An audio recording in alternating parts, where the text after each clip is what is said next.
Hello नमस्कार good morning सुप्रभात मेरे दोस्तों। मैं आपका भाई आपका दोस्त अपने इस YouTube चैनल पर आप सभी का फिर से स्वागत करता हूं और अपने उसी मोटिवेशनल कोट के साथ है कि ना रुकूंगा ना झुकूंगा सिर्फ करके दिखाऊंगा। हमारा जो टॉपिक चल रहा है मॉडल पेपर, इस मॉडल पेपर के अंदर आज हमें 12th क्लास की एक्सीलेंट डेश वर्क का मॉडल पेपर नंबर 7 लेकर के चलने वाले हैं और इस मॉडल पेपर नंबर 7 के अंदर आने वाली जितनी भी ग्रामर है उसको देखिएगा हम किस तरीके से 1 बाय 1 क्वेश्चन करके निपटाते हैं। ध्यान से देखना दोस्तों। सबसे पहला जो क्वेश्चन आपका आया है, इस क्वेश्चन के अंदर आपको रिलेटिव प्रोनाउन दिया है और रिलेटिव प्रोनाउन की जब भी बात आई मैंने आपको एक ही चीज समझाने की कोशिश की कि इस रिलेटिव प्रोनाउन को आप हमेशा उस नाउन या प्रोनाउन के पास में एडजस्ट कीजिएगा जिसके लिए आप इसको यूज में ले रहे हैं। तो सबसे पहला आपने सेंटेंस पढ़ा, he is going to visit those people. वो अब उन लोगों के पास जा रहा है। He met them in a Goa, जिनसे वो गोवा में मिला था। किससे जोड़ना है दोस्तों? होम। तो आप ये बताइएगा कि ये जो होम है, ये होम यहाँ पे कौन सी नाउन या प्रोनाउन के लिए काम में आया है? ये होम आया है इस पीपल के लिए। ठीक है, तो बस जिस नाउन या प्रोनाउन के लिए हम इसको काम में ले रहे उसी के पास में इसको एडजस्ट कर दो, आपका क्वेश्चन सही हो जाएगा। तो देखिएगा कैसे लिखेंगे हम इस सेंटेंस को। He is going to visit those people whom he met in Goa. यहां से आपने ये जो देम था इस देम को रिमूव कर दिया। क्यों? क्योंकि ये जो देम है, ये देम इस दे की प्लूरल, इस दे की ऑब्जेक्टिव फॉर्म थी। यानी कि ये जो पीपल थे ना, इस पीपल के लिए आप कौन सा प्रोनाउन काम में लेते हो? दे। और दे की प्लूरल फॉर्म, दे की ऑब्जेक्टिव फॉर्म क्या होती है? देम। और ऑब्जेक्टिव फॉर्म ही आपने कहां काम में ली है? हु की ऑब्जेक्टिव फॉर्म है होम। इसलिए जब होम को काम में ले लिया, यानी कि इस ऑब्जेक्टिव फॉर्म को काम में ले लिया, तो इस ऑब्जेक्टिव फॉर्म को आपको रिमूव करना पड़ेगा। नेक्स्ट देखिएगा, he is very honest I do not know it. क्या काम में लेना है आपको? दैट से जोड़ना है। देखिएगा किस तरीके से, जब भी आप दैट से इसको जोड़ोगे तो किस तरीके से आप सेंटेंस लिखोगे। आई डू नॉट नो, मतलब क्या हुआ? आई डू नॉट नो या आई डोंट नो, मैं नहीं जानता। क्या नहीं जानता? That he is very honest. मैं नहीं जानता कि वो बहुत ज्यादा ईमानदार है। किस चीज से जोड़ दिया आपने दोस्तों? दैट से जोड़ दिया। Is that clear? नेक्स्ट देखिएगा, सिंथेसिस का जो क्वेश्चन आता है, इस सिंथेसिस के क्वेश्चन में मैंने आपको हर बार बताया है दोस्तों कि जब भी सिंथेसिस का क्वेश्चन आए उस टाइम पे आपको सिंथेसिस के अकॉर्डिंग सेंटेंस कितने टाइप के होते हैं हमारे वो देखना है। 3 टाइप के, एक को हम बोलते हैं सिंपल सेंटेंस, एक को बोलते हैं कॉम्प्लेक्स सेंटेंस और एक को बोलते हैं कंपाउंड सेंटेंस।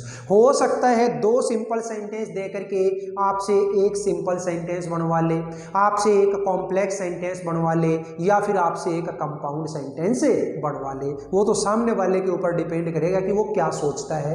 अब देखिएगा कैसे करोगे। पहला सेंटेंस क्या दिया? ही इज फुलिश, वो मूर्ख है। ही इज ऑल्सो ऑब्स्टिनेट, वो जिद्दी भी है। ऑब्स्टिनेट का मतलब क्या होता है? जिद्दी, हट्ठी।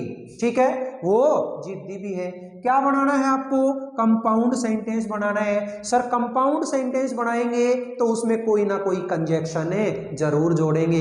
तो यहाँ पे कंजक्शन जो जोड़ोगे तो उस टाइम पे याद करो, जब मैंने आपको ये वाले जो टॉपिक करवाए थे सिंथेसिस वाले, कंजक्शन वाले, तो उस टाइम पे मैंने आपको बताया कि अगर कोई भी सेंटेंस जिसके अंदर है शुरुआत का जो पार्ट है यानी कि उसका सब्जेक्ट है वो सेम हो और उसका जो ऑब्जेक्ट है वो अलग अलग हो, तो आप क्या करोगे? जहां तक आपका ये इक्वलिटी है दोनों सेंटेंस में, वहां तक का लिख दो। तो ये लीजिए मैंने लिखा ही इज। अब इसके बाद में देखिए पहला सेंटेंस था वो मूर्ख है, दूसरा है वो जिद्दी है। मैं ये भी तो कह सकता हूं वो ना केवल मूर्ख है बल्कि जिद्दी भी है। ठीक है, तो क्या करोगे, he is not only foolish but also obstinate. ठीक है, वो ना केवल मूर्ख है बल्कि जिद्दी भी। नेक्स्ट देखिएगा, I will get ready do not go till then. तो देखिएगा आई विल गेट रेडी, मैं तैयार होऊंगा, do not go till then, तब तक मत जाना। ठीक है भाई, कोई दिक्कत नहीं, नहीं जाऊंगा। तो आप जब इस सेंटेंस को कॉम्प्लेक्स सेंटेंस में बदलोगे तो आप ये भी तो कह सकते हो आप तब तक मत जाना जब तक मैं तैयार नहीं हो जाऊं। यही तो सेंटेंस होगा ना, आप तब तक मत जाना जब तक मैं तैयार ना हो जाऊं। तो देखिएगा इस सेंटेंस को जब आप लिखेंगे तो किस तरीके से आप लिखेंगे वो देखिएगा दोस्तों। सबसे पहले मैंने ये जो सेंटेंस था इस सेंटेंस के अंदर है ये वाला सेंटेंस था, इसको आगे लेके आया, do not go, do not go until I will get ready। ठीक है, until I will get ready, तब तक मत जाना जब तक मैं तैयार ना हो जाऊं। ठीक है दोस्तों, इस तरीके से आपको ये रिपोर्टेड, सॉरी क्या बोलते हैं इसको, रिलेटिव प्रोनाउन और ये सिंथेसिस है, ये दोनों की दोनों आपको करनी है। अब इसका बचा हुआ जो पार्ट है हमारा कंजक्शन और फ्रेजल वर्ब, वो देखिएगा बिल्कुल आसानी से हमें निपटाते हैं अभी इसी पल। देखिएगा दोस्तों, नेक्स्ट जो हमारा क्वेश्चन आता है वो क्वेश्चन कौन सा है, कंजक्शन का। और कंजक्शन वाला जो क्वेश्चन है वो बहुत आसानी से आप कर सकते हो। कैसे, देखिएगा सबसे पहला जो क्वेश्चन दिया इसके अंदर आपको सबसे पहले एक ब्लैंक दे दिया, फिर यू, फिर blank I may be mistaken. देखो एक तो है आइदर और एक है टू टू। मैंने तो आपको एक ही बात बताई है कि जब दो ही आपके कंजक्शन है तो उनमें से एक बार सेट करके देख लो यार क्या फर्क पड़ता है। तो सेट जब करोगे तो मैंने सबसे पहले टू टू को पकड़ा भाई, और टू टू के अंदर आपको मैंने कल वाले पेपर के अंदर भी एक रूल बताया था कि इस टू के बाद में ये वाला जो टू है ना, इस टू के बाद में हमेशा आपको क्या मिलेगा दोस्तों, मेन वर्ब की फर्स्ट फॉर्म। टू के बाद क्या मिलेगी, मेन वर्ब की फर्स्ट फॉर्म। अगर मान लो मैं यहाँ पे टू टू भरता हूं तो टू यू टू और फिर क्या मिला, आई। क्या ये आई है ये मेन वर्ब की फर्स्ट फॉर्म है, नहीं, आई इज अ प्रोनाउन। तो इसका मतलब है ये जो टू टू है ये तो गयो काम से बाहर, गयो ने। अब क्या बचा हमारा, आइदर और। तो आइदर और है, इसको यहाँ पे आना ही पड़ेगा भाई, दो है, दो में से एक की बिल्टी कट गई, बचा कौन है, दूसरा।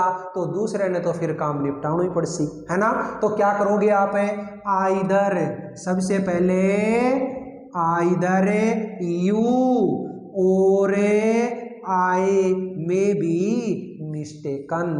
गलती आपसे भी हो सकती है या गलती मेरे से भी हो सकती है। ठीक है, तो इसलिए आइदर और को आपने यहाँ पे सेट किया। केवल और केवल रूल याद रखना आप कि जब भी टू टू अगर आएगा तो सर ने बताया था कि टू के बाद में तो हमेशा वर्ब की फर्स्ट फॉर्म ही आनी चाहिए, और फर्स्ट फॉर्म यहाँ पे है नहीं, यहाँ पे है आपका एक प्रोनाउन। तो ये तो अपने आप ही लाइन से बाहर हो गया, जो बचा वो आपका आंसर हो गया, है ना, इजी तरीका। नेक्स्ट देखिएगा, सबसे पहले दे दिया blank, he is educated he has no manners. देखो भाई दोनों के दोनों जो सेंटेंस हैं ये दोनों सेंटेंस एक दूसरे के अपोजिट है। क्या है? ही इज एजुकेटेड, वो शिक्षित है, पढ़ा लिखा है।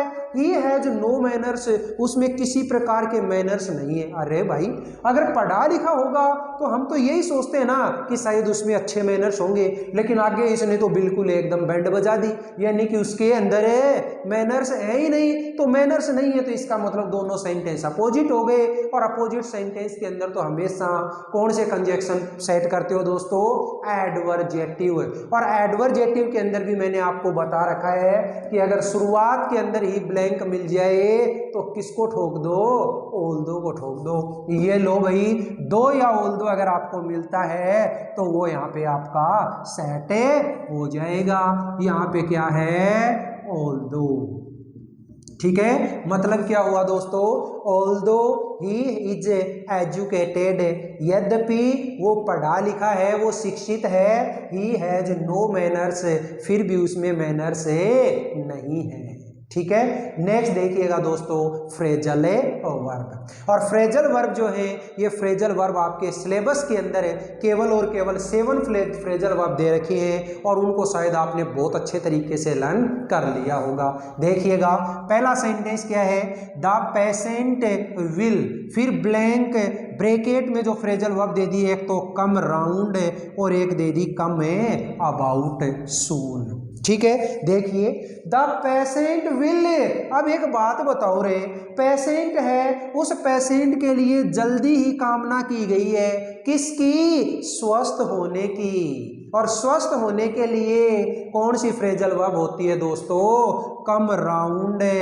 तो the patient will come round soon, patient जल्दी ही स्वस्थ हो जाएगा, रिकवर हो जाएगा। ठीक है, ये जब मैंने याद करवाई उस टाइम पे याद करो, मैंने आपको बताया था कम राउंड यानी पेशेंट है, वो पेशेंट किसके चक्कर काटता है? हॉस्पिटल के। और जब वो ठीक हो जाएगा तो इसका मतलब उसके राउंड क्या हो जाएंगे?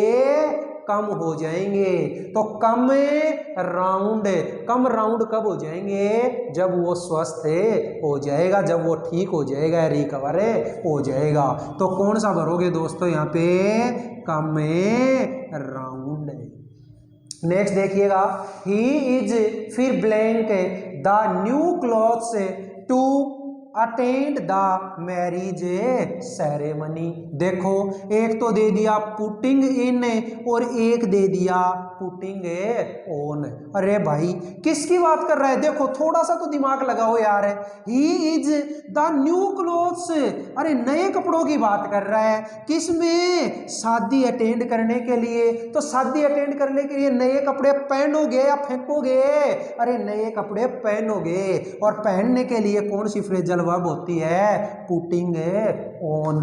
तो ये लो भाई क्या आ गया यहाँ पे? Putting on. He is putting on the new clothes to attend the marriage ceremony. वो शादी अटेंड करने के लिए क्या कर रहा है? नए कपड़े पहने रहा है। बोलिए दोस्तों, इस मॉडल पेपर नंबर 7 के अंदर दी गई जितनी भी आपकी ग्रामर थी, जिसमें रिलेटिव प्रोनाउन, जिसमें सिंथेसिस, कंजक्शन और फ्रेजल वर्ब, ये यूं की यूं आपको समझ में आई या नहीं आई? अगर आपको ये समझ में आई है, वीडियो अच्छा लगा है तो वीडियो को ज़्यादा से ज़्यादा लाइक कीजिए, शेयर कीजिए, कमेंट बॉक्स में कमेंट जरूर कीजिएगा। और अगर आपने अपना चैनल अभी तक सब्सक्राइब नहीं किया है तो चैनल को सब्सक्राइब करके पास वाले बेल आइकन को जरूर प्रेस कर लेना। ठीक है दोस्तों, और ऐसे बहन भाई जो हमारे इस पिलानी क्षेत्र के आसपास रहने वाले हैं उनके लिए हमारा offline tuition centre life line tuition centre जो पिलानी में हीरो एजेंसी के जस्ट सामने है, वहां भी आप कांटेक्ट कर सकते हैं। ठीक है दोस्तों, फिर मिलेंगे अगले वीडियो में। तब तक के लिए आप हंसते रहिए, मुस्कुराते रहिए और बहुत अच्छे तरीके से अपने इन वीडियोज का आनंद उठाते रहिए। All the best, see you again tomorrow.